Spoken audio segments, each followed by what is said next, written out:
Hi, I'm John Pasalis, a housing analyst and founding broker of Realosophy Realty, where I lead our team of agents in providing data-driven real estate advice to home buyers and sellers throughout Toronto and the Greater Toronto Area. If you find this video helpful, please hit the like button, and to stay up to date on all my latest videos, please follow this page. So before I jump into some of the latest trends in Toronto's housing market, I just wanted to let you know about an exciting conference our team will be planning in July. We're calling it the Toronto Real Estate Summit. It's going to be an online summit where we're going to be talking to some of the smartest economists, housing analysts, and personal finance experts to get their insight on how we can make better decisions in what's a volatile market right now. So just head over to movesmartly.com. You'll see links to sign up, and we'll be announcing our full list and lineup of speakers in the coming weeks, but we've got some great speakers lined up. Now, since my last video in the end of May, where I updated you on the latest trends in the housing market, we've seen a really big shift in the market, and the market has really accelerated since then. So since then, sales now are down 16% compared to last year. Of course, this is still down, but you can see from the chart that every week that has passed, sales have been inching back up very close to last year's sales volumes.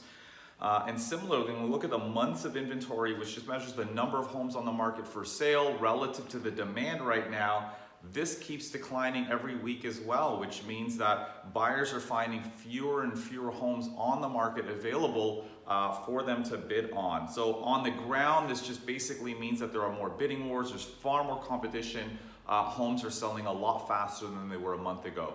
Now, of course, this doesn't mean every home's getting 10 offers and selling in 3 days. There are, of course, segments of the market that are a lot slower.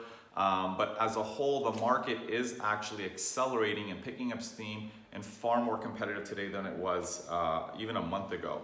Now, this, of course, raises a very important question, which is why the heck is the housing market picking up steam when unemployment in Canada is 14%. I mean, this isn't really supposed to be happening. I mean, years of economic research has kind of told us that, you know, when unemployment increases, typically we tend to see the housing market cool down, which makes sense. I mean, it cools down because demand pulls back, because more people have lost their jobs, they can't buy homes.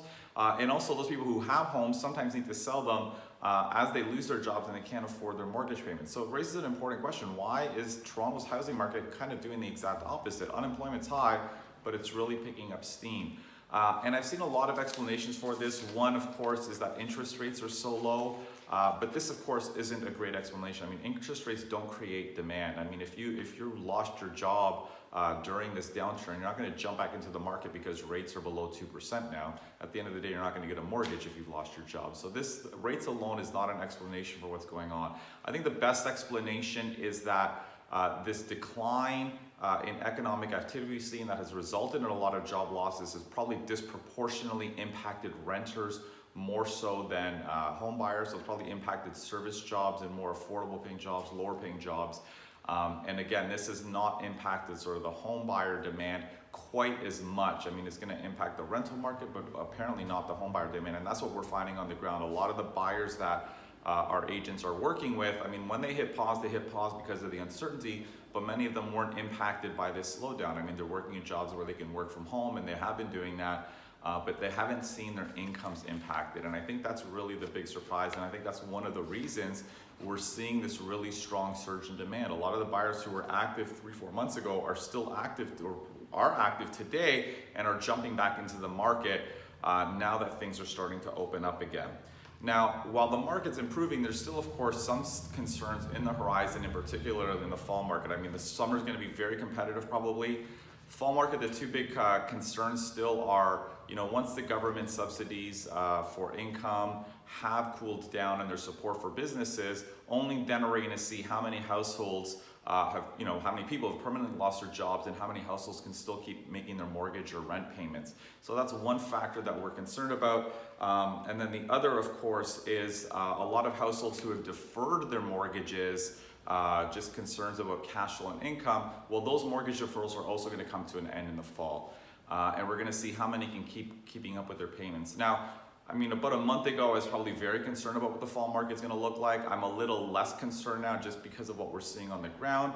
And for a couple of reasons. I mean, I think as the economy starts to open up, we're going to probably see things get a little bit better than they were even a month ago.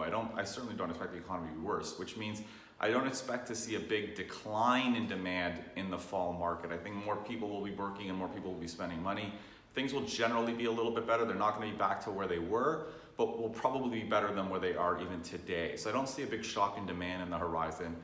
The one risk, of course, as I said, is are we going to see a supply shock? Meaning, are people who can't afford their mortgages, lost their jobs, going to need to sell their homes? And we certainly might see that to some extent.